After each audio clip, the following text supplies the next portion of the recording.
committee room felt different this time. 3 weeks had passed since Jasmine Crockett's last appearance, and the atmosphere carried a weight that hadn't been there before.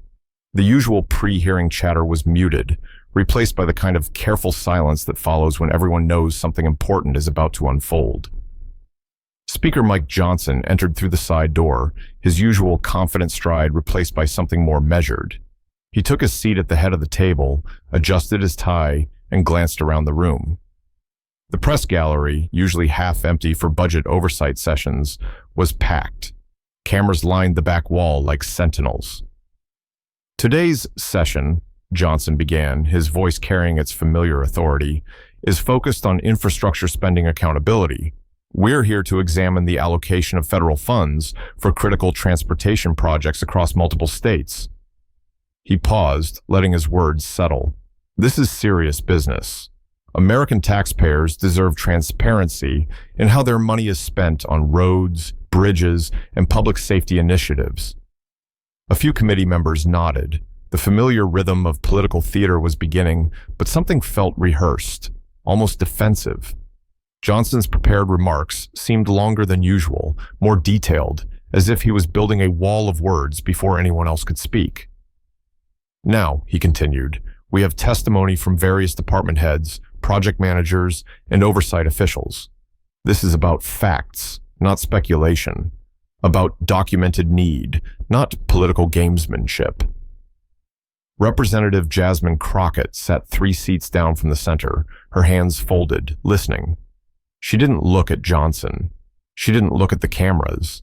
She simply waited, a manila envelope resting on the table in front of her, thick enough to suggest it contained more than a few pages. Johnson called the first witness, the Director of Federal Highway Administration. Standard testimony followed, numbers, percentages, projected timelines. The kind of bureaucratic language that usually filled these sessions with comfortable predictability.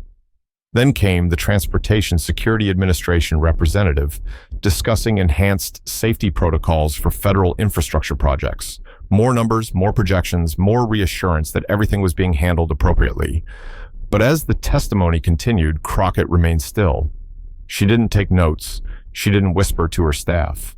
She just listened, occasionally glancing at the envelope as if checking that it was still there. The first hour passed without incident. Standard questions, standard answers. The press gallery began to look restless. A few reporters checked their phones, wondering if they'd gotten the story wrong, if this would be just another routine hearing. Then Johnson called for a 15-minute recess. During the break, conversations buzzed through the room. Reporters huddled, staffers whispered, committee members stretched their legs, but Crockett remained seated, her hand resting lightly on the envelope.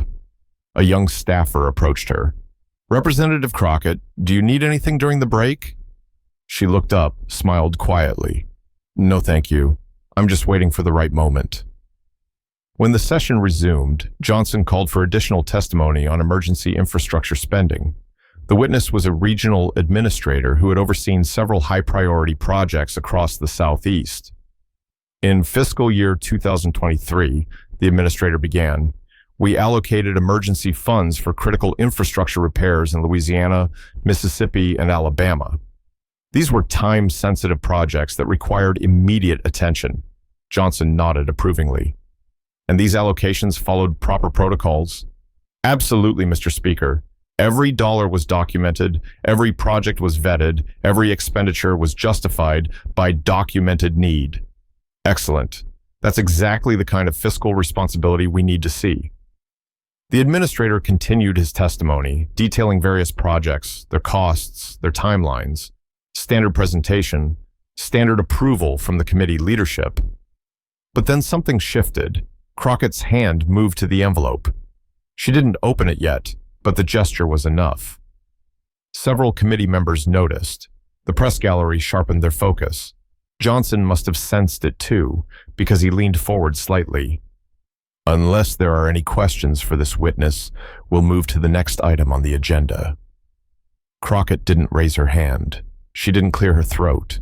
She simply stood, envelope in hand, and walked to the witness table. The room's energy changed instantly, like the moment before lightning strikes. "I have a question," she said, her voice calm and clear. Johnson's jaw tightened almost imperceptibly. "Representative Crockett, we're following the established order of questioning." "I understand," she replied, still standing. "But I believe this question is directly relevant to the witness's testimony about emergency infrastructure spending in the Southeast." The room held its breath. Johnson could have insisted on procedure, could have demanded she wait her turn. But with cameras rolling and reporters watching, he nodded tersely. "Proceed." Crockett opened the envelope. Inside were photographs, documents, and what appeared to be a map. She selected one photograph and placed it on the table, facing outward so the witness could see it clearly. "Sir, you mentioned emergency infrastructure repairs in Louisiana. This photograph was taken on Highway 61, just outside Baton Rouge, on July 20th, 2023. The witness squinted at the image. "I can see it's a construction site, but I'd need to review the specific project details to—" "Of course," Crockett interrupted gently. "Let me help you with those details." She pulled out a document, holding it so both the witness and the camera could see. "This is a work authorization for emergency road repairs on Highway 61. Federal Emergency Infrastructure Funds. Total allocation $3.2 million. The witness nodded. "That sounds consistent with the projects we managed in that region." "And the work was completed on schedule?" "Yes, all our emergency projects were completed within the designated time frames." Crockett smiled, but it wasn't a warm smile. It was the kind of smile that comes before a trap closes. "That's interesting because, according to this completion report filed with the Department of Transportation, the work was finished on July 18th, 2023. She paused, letting the date sink in. 2 days before this photograph was taken. The witness looked confused. "I'm not sure I understand the concern. Sometimes final cleanup and signage work continues after the main construction is completed." "Absolutely," Crockett agreed, "but this photograph doesn't show cleanup work." She pulled out a second photograph, this one a close-up of the construction site. "This shows active road work, fresh asphalt, work crews, safety barriers, full-scale construction, not cleanup." The witness's expression began to change. "I would need to review the specific project files to address any discrepancies." "Of course you would," Crockett said, "but I've already done that review." She placed another document on the table. "This is the project supervisor's daily log for July 20th, 2023, the day this photograph was taken." Her voice remained steady, but every word carried weight. "It shows a full construction crew, active work on the road surface, and, this is the interesting part, preparation for what the log describes as special event traffic management." The room was dead silent now. No shuffling papers, no whispered conversations, no phones buzzing. Just the sound of Crockett's voice and the weight of evidence being laid out like dominoes. "Special event traffic management," she repeated, "on a road that was supposedly completed 2 days earlier."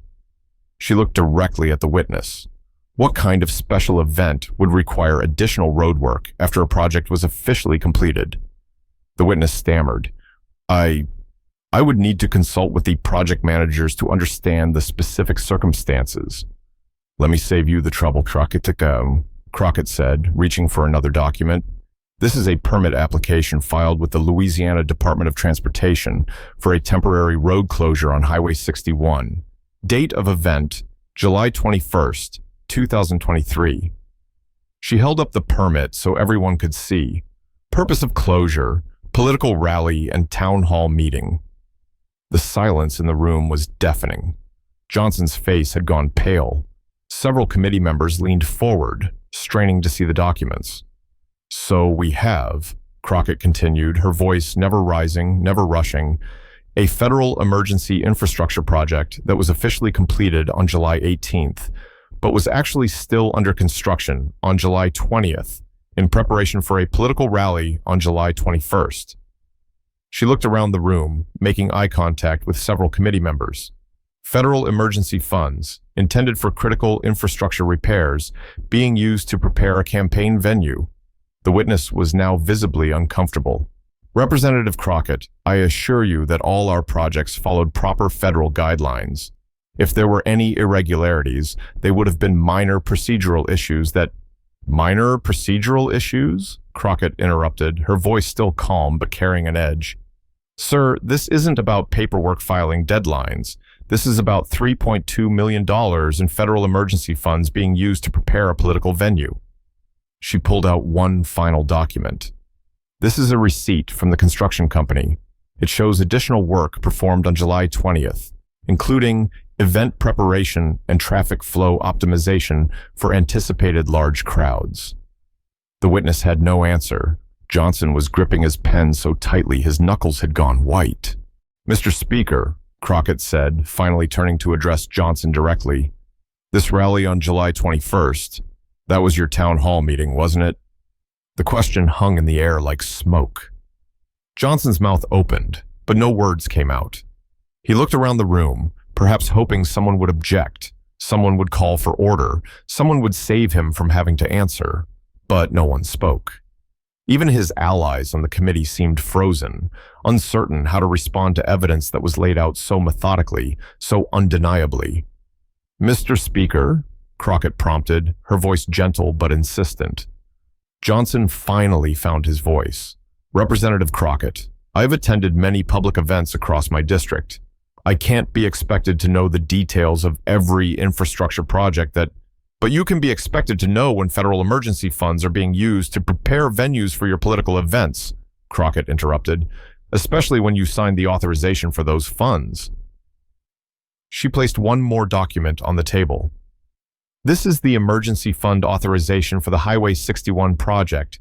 It requires a signature from the committee chair to release funds for projects over $3 million. The document was positioned so everyone could see the signature line, and there, in black ink, was Mike Johnson's name. You signed this authorization on July 15th, 2023, Crockett said, 6 days before your town hall meeting at the same location. The room erupted, not in shouting or chaos, but in a wave of whispered conversations, hurried note-taking, and the sudden buzz of phones as reporters began typing furiously. Johnson raised his hand for order. This committee will come to order, Representative Crockett. I want to make something very clear. The suggestion that federal infrastructure funds were improperly used is a serious accusation, and I won't stand for— Mr. Speaker, Crockett interrupted, her voice cutting through his bluster like a blade. I haven't made any accusations. I've simply read aloud from federal documents, showed photographs, and asked questions about the timeline. She gestured to the evidence spread across the table. The documents speak for themselves. The photographs show what they show. The dates are what they are. Johnson's face was flushed now, his carefully maintained composure cracking. This is a witch hunt, plain and simple. You're twisting facts to create a narrative that— I'm not twisting anything, Crockett replied, her voice still maddeningly calm. I'm asking why federal emergency infrastructure funds were used to prepare a political venue, and why the person who signed the authorization for those funds happened to be the same person who headlined the political event. She paused, letting the question sink in. If there's an innocent explanation, I'd love to hear it. But Johnson had no explanation. He sat there, mouth slightly open, looking like a man who had just realized he was standing in quicksand. The silence stretched out, heavy and uncomfortable. Cameras captured every moment, every facial expression, every awkward beat of quiet. Finally, a voice from the back of the room broke the tension. A reporter, unable to contain himself any longer, called out, Mr. Speaker, did you know that federal funds were being used to prepare your rally venue? Johnson's head snapped toward the press gallery. This is not a press conference. Questions will be taken through proper channels. But the damage was done. The question was out there, broadcast live, recorded for posterity. And Johnson's refusal to answer was almost as damaging as any answer could have been. Crockett began gathering her documents, stacking them neatly in the manila envelope. Mr. Speaker, I want to thank you for allowing me to present this information to the committee. The American people deserve to know how their tax dollars are being spent. She looked directly at him one final time, especially when those dollars are supposed to be reserved for genuine emergencies, not political convenience. Johnson's face was now completely red. Representative Crockett, I resent the implication that I haven't implied anything, she replied, cutting him off. I've simply asked questions about federal spending patterns and timeline discrepancies. If you interpret those questions as implications, perhaps that says more about the situation than anything I've presented. She stood, envelope in hand, and walked toward the exit. But before she reached the door, she turned back to the room. Oh, and Mr. Speaker, the next time you want to discuss fiscal responsibility and budget oversight, you might want to make sure your own authorizations can stand up to scrutiny. The door closed behind her with a soft click, leaving the room in stunned silence. Johnson sat at the head of the table, looking like a man who had just watched his carefully constructed world collapse around him. In the press gallery, phones buzzed with incoming calls from editors. On social media, hashtags began trending. But in the committee room, there was only silence and the weight of evidence that no amount of political spin could make disappear. The hearing continued, but it was perfunctory now. The remaining witnesses gave their testimony to a distracted audience. Committee members asked half-hearted questions. Everyone knew that the real story had already been told. The real questions had already been asked. As the session finally ended, Johnson gathered his papers with mechanical precision. He didn't look at the cameras, didn't acknowledge the reporters shouting questions, didn't respond to the staffers trying to get his attention. He simply walked out of the room, leaving behind the evidence that Jasmine Crockett had so carefully arranged on the table. The photographs, the documents, the timeline that told a story he couldn't deny and couldn't explain. Later that evening, news anchors struggled to find the right words to describe what they had witnessed. It wasn't a traditional political confrontation. There had been no shouting, no personal attacks, no dramatic moments of theater. Instead, it had been something far more devastating, the methodical destruction of a political career through the simple presentation of facts.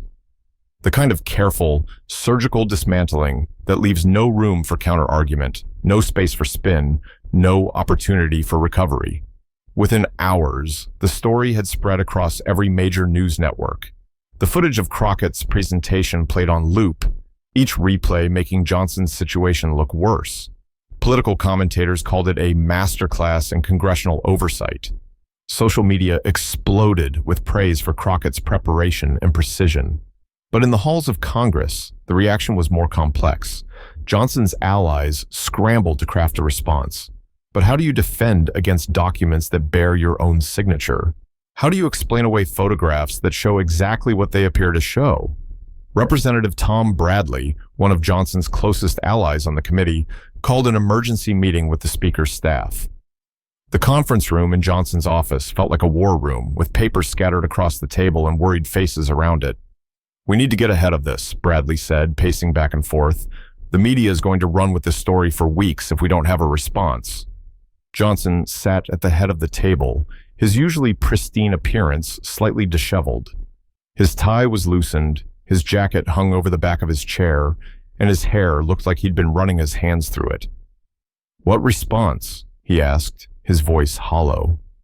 She had the documents. She had the photographs. She had the timeline. What exactly am I supposed to say? That it was a legitimate infrastructure project, Bradley replied. That the timing was coincidental. That you didn't know about the specific scheduling of the construction work. Johnson laughed bitterly. Tom, I signed the authorization. My signature is on the document. She showed it to the entire committee, to the cameras, to the world. How do I claim I didn't know about it? Sarah Chen, Johnson's chief of staff, leaned forward. Mr. Speaker, we need to focus on damage control. The story is already out there. We can't change that. But we can control how we respond to it. How? Johnson asked. By lying? By claiming documents that everyone saw are somehow fake? By suggesting that a respected member of Congress fabricated evidence? By providing context, Chen replied. by explaining that infrastructure projects are complex, that timelines sometimes overlap, that there are legitimate reasons why work might continue after official completion dates. Johnson shook his head. Sarah, did you see her presentation? Did you watch how she laid out the evidence? There's no context that explains away using federal emergency funds to prepare a political venue. There's no innocent explanation for signing an authorization and then holding a rally at the same location 6 days later. Bradley stopped pacing. So what are you saying? That we just accept this? That we let her destroy your career over some paperwork discrepancies? They're not paperwork discrepancies, Johnson snapped. They're federal crimes, misuse of emergency funds, abuse of office, corruption. He put his head in his hands. And I signed the authorization. The room fell silent. The weight of the situation was settling on everyone present. This wasn't about political theater or media narratives. This was about potential criminal charges, federal investigations, and the end of a political career that had taken decades to build. Chen cleared her throat. Mr. Speaker, we need to consider your options. The House Ethics Committee is going to launch an investigation. The FBI might get involved. You need legal representation. I need more than that, Johnson muttered. I need a time machine. Meanwhile, across town, Jasmine Crockett was in her own office, but the atmosphere was entirely different. Her staff was energized, fielding calls from reporters, scheduling interviews, and managing the flood of attention that had followed her committee presentation. Marcus Williams, her legislative director, knocked on her door. Representative Crockett, CNN wants to schedule an interview for tomorrow morning. Washington Post is requesting a follow-up statement, and Speaker Johnson's office has called 3 times asking for a meeting. Crockett looked up from the legal pad where she'd been taking notes. What did you tell Johnson's office? That you're reviewing your calendar and we'll get back to them, Williams replied. But honestly, I think they're in full panic mode. Word is that they're bringing in outside counsel. They should, Crockett said simply. This isn't going away. She stood and walked to the window, looking out at the Capitol building. Marcus, I want you to prepare a comprehensive timeline of all the documents we have. Every date, every signature, every authorization. And I want you to cross-reference it with Johnson's public schedule from that period. Looking for more connections? Looking for patterns, she corrected. Because if this happened once, it probably happened more than once. And if it happened more than once, we need to know the full extent of it. Williams nodded. How deep do you want to dig? As deep as necessary, Crockett replied. The American people deserve to know if their emergency funds are being used for political purposes. They deserve to know if the person responsible for oversight is the same person abusing the system. Over the next few days, the story continued to dominate the news cycle. Editorial boards called for Johnson's resignation. Ethics experts weighed in on the potential legal ramifications. Political analysts debated the broader implications for congressional oversight. But perhaps the most damaging coverage came from an unexpected source, Johnson's own constituents. Local newspapers in Louisiana began investigating other infrastructure projects in the area. They found patterns similar to what Crockett had exposed. Emergency funds authorized just before political events, construction work that seemed to align with rally schedules, and invoices that included event-related expenses. The Baton Rouge Advocate published a particularly damning investigation titled Highway to Nowhere: How Emergency Funds Became Campaign Resources. The article included interviews with construction workers who described being asked to prepare sites for special events that turned out to be political rallies. One worker, who requested anonymity, told the paper, "We knew something was fishy when they asked us to install temporary fencing and sound barriers right after we finished the road work. That's not standard procedure for infrastructure projects." Another worker described being asked to remain on site during political events to ensure traffic flow, work that was billed to the Federal Emergency Fund despite having nothing to do with infrastructure repair. The story was picked up by national outlets, adding another layer of damaging detail to Crockett's original presentation. Each new revelation made Johnson's position more untenable. By the end of the week, 3 more House members had called for Johnson's resignation. The House Ethics Committee had announced a formal investigation, and the FBI had confirmed that they were reviewing the matter to determine if federal laws had been violated. Johnson's attempts to defend himself only made things worse. In a press conference outside the Capitol, he claimed that he had been unaware of the specific details of project scheduling, and that any overlap between infrastructure work and political events was purely coincidental. But reporters had done their homework. They pressed him on the timeline, pointing out that he had signed authorizations for multiple projects that just happened to align with his political schedule. They asked about the specific language in contracts that included event-related expenses. They questioned how someone who prided himself on fiscal responsibility could be unaware of how emergency funds were being used. Johnson's answers were evasive and unconvincing. He looked like a man who knew he was trapped but couldn't find a way out. The breaking point came during a follow-up committee hearing 2 weeks later. Johnson had hoped to regain control of the narrative, to present his side of the story in a more favorable light. But Crockett had used the time to gather even more evidence. This time, she didn't need to make a dramatic presentation. She simply submitted a 30-page report to the committee, complete with documentation of 6 separate instances where federal emergency funds had been used to prepare venues for Johnson's political events. The report was methodical, comprehensive, and devastating. It showed a pattern of abuse that spanned 2 years and involved more than $18 million in emergency funds. It included signed authorizations, contractor invoices, event schedules, and photographs that told a story of systematic corruption. Johnson barely spoke during the hearing. He sat at the witness table looking smaller than usual, while committee members asked him to explain document after document, signature after signature, decision after decision. Representative Patricia Williams, a Democrat from California, summed up the mood of the room.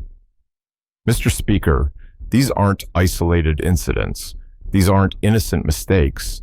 This is a pattern of using taxpayer money for political purposes, and it's exactly the kind of corruption that erodes public trust in our institutions." Johnson's voice was barely above a whisper when he finally responded, "I take full responsibility for any oversights in my office's handling of these matters." But it was too late for taking responsibility. The damage was done, the evidence was overwhelming, and the political consequences were inevitable. That evening, Johnson called a meeting with House Republican leadership. The discussion was brief and to the point. His allies, the people who had supported him through previous controversies, made it clear that they could no longer defend his actions.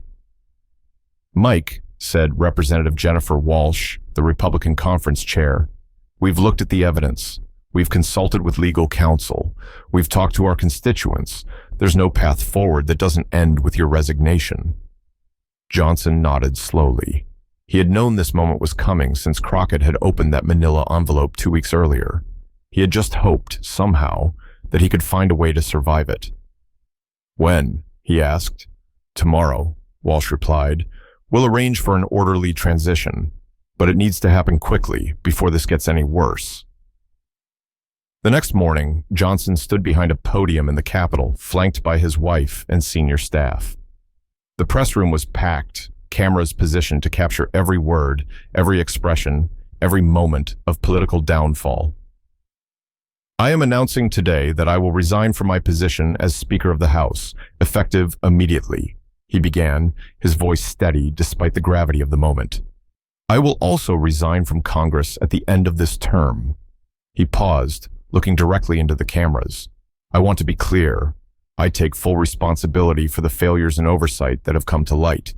While I did not intend to misuse federal funds, the evidence shows that such misuse occurred under my watch and with my authorization."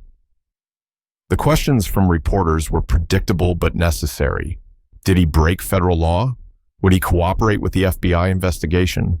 Did he have any message for the taxpayers whose money had been misused? Johnson's answers were brief and contrite. He acknowledged wrongdoing, promised cooperation with investigators, and apologized to the American people. But there was no defiance, no attempt to minimize his actions, no suggestion that he had been unfairly targeted. It was, political observers noted, a remarkably graceful exit for someone who had been so thoroughly exposed. Later that day, Jasmine Crockett held her own press conference. She stood at the same podium where Johnson had announced his resignation, but the atmosphere was entirely different. Where Johnson had looked defeated, Crockett looked vindicated. Where Johnson had been contrite, Crockett was confident. "Today's resignation is not a victory for any political party," she began. "It's a victory for accountability, for transparency, and for the principle that no one is above the law." She fielded questions about her investigation, her evidence-gathering process, and her plans for ensuring that similar abuses didn't happen again. But she was careful not to gloat, not to celebrate the downfall of a political opponent. "This was never about Mike Johnson personally," she said. "This was about protecting taxpayer dollars and ensuring that emergency funds are used for their intended purpose. That responsibility doesn't end with one resignation." In the weeks that followed, the full extent of the scandal continued to unfold. FBI agents interviewed contractors, reviewed financial records, and built a case that would eventually lead to federal charges. The House Ethics Committee issued a scathing report that detailed not just the financial irregularities, but also the systematic abuse of power that had made them possible. Johnson's political career was over, but the impact of Crockett's investigation went far beyond one person. It led to new oversight procedures for emergency fund allocation, stricter reporting requirements for infrastructure projects, and a renewed focus on congressional accountability. For Crockett, the episode became a defining moment of her career. She had shown that careful preparation, methodical investigation, and respect for facts could triumph over political power and institutional protection. She had demonstrated that oversight wasn't just about catching wrongdoing, it was about preventing it. But perhaps most importantly, she had shown that democracy works best when its guardians take their responsibilities seriously, when they're willing to ask hard questions and demand real answers, even when those answers are uncomfortable for powerful people. The committee room where it all began returned to its normal routine: budget hearings, testimony from department heads, the everyday work of congressional oversight. But everyone who had witnessed Crockett's presentation knew that something had changed. The expectations were higher now, the scrutiny more intense, the consequences more real. And in offices throughout the Capitol, politicians and their staff members began reviewing their own records more carefully, double-checking their authorizations, and thinking twice before signing documents that might someday be scrutinized by someone as thorough and determined as Jasmine Crockett. The manila envelope had been empty when she left that committee room, but the precedent it established would last far longer than any individual political career. It would serve as a reminder that in a democracy, the most powerful weapon isn't rhetoric or political theater, it's the truth, carefully documented and methodically presented. And sometimes, that's all it takes to change everything.